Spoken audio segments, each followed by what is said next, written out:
Look at our traditional leaders and the slave trade. We blame the whites for the slave trade we went through. We blame the whites that they offended us. They took us as slaves. But let's wait for a minute. Who sold the black man to the whites? Who sold the black man to the whites? Our own traditional leaders. The enemy is not outside. The enemy is within. If we are asking the Europeans to pacify us and also to apologize to us, our traditional leaders must be the first to apologize on behalf of their ancestors for the evil they have done against their fellow blacks. Look at our attitude towards the environment and the destruction of our water bodies.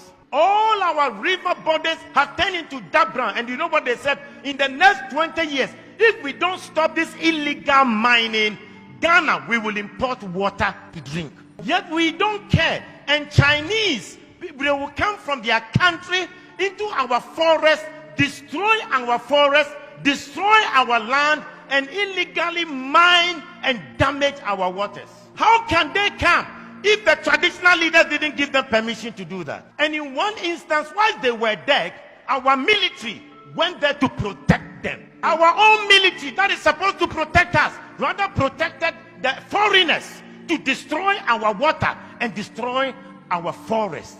The enemy is not outside, the enemy is within. If you look at our own systems and structures in our country, we don't have a better system to improve the lives of people. Pastor, I was surprised when I read in China, they had a 10-year vision, and they said from 2011, their vision was that in 10 years from 2011, and 10 years from 2011 will be what year?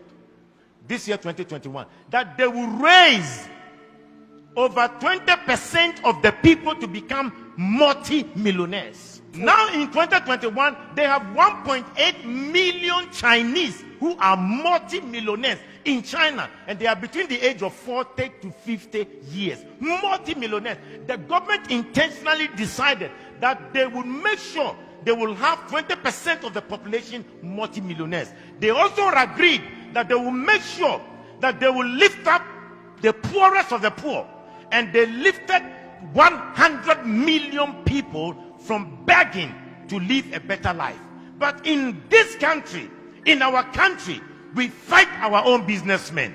Our government will fight our business people. When they know that your business is thriving, and they know that perhaps you are not sympathetic towards the running party or the ruling party, they will fight you, collapse your company, and make you poor. When in China, they want to make the people rich. In Africa, we want to make our own people poor. The enemy is not outside. The enemy is within. Look at our African leaders.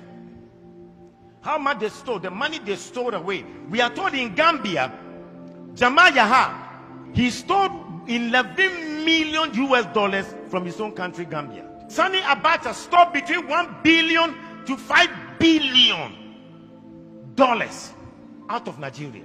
Hosni Mubarak stole 17 million US dollars in 8 years.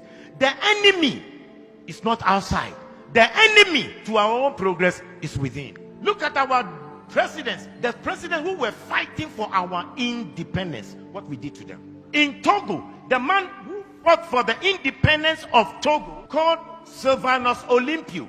When Togo got independence, he decided that they would not use the French franc, the French CFA. They decided they will have their own Togo currency.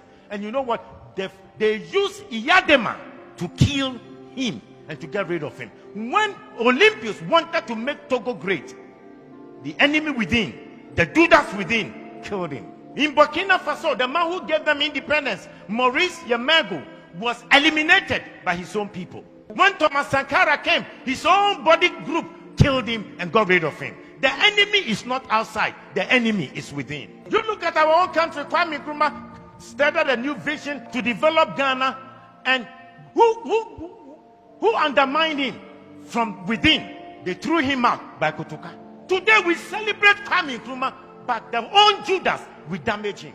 I pray that the man who organized that coup to betray Kwame Nkrumah, and for us to name our airport after him, Kotoka International Airport, I think we should start a national conversation to change the name of the Kotoka International Airport, because as long as that name is, we have endorsed coup, we have endorsed enemies that will fight the progress of our nation. We must change the name of Kotoka International Airport to Kwame Nkrumah International Airport. The enemy is not outside, the enemy is within. We need to ask God to give us a new character. Let's change our behavior and have new values. Because the person will be smiling with you, smiling with you, yet he will stab you at the back. How can you have a father who wants to destroy your life? Yet in Africa, we have governments that do not want to make the people or improve the lives of the people. When in overseas, their governments have created an environment for every citizen to be better. Why is it that our governments can't think about the welfare of the citizens? And we kill the businesses of our own people?